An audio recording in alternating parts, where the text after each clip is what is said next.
மேலே அப்படி பொங்கி வரும். பொங்கி வரும்போது ஆற்றுல இருக்கிறவர் எல்லோரும் நின்றுண்டு பொங்கலோ பொங்கல், பொங்கலோ பொங்கல், பொங்கலோ பொங்கல் அப்படின்னு சொல்லிவிட்டு சுவாமிக்கிட்ட வேண்டி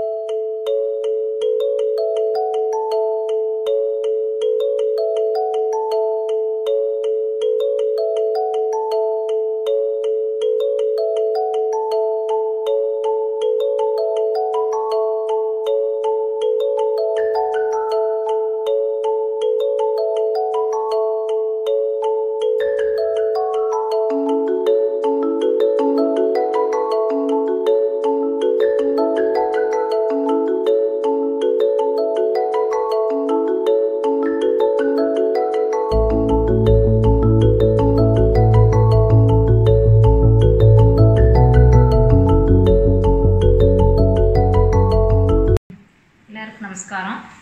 அடுத்தபடியே பொங்கல் பண்டிகை வரப்போகுது.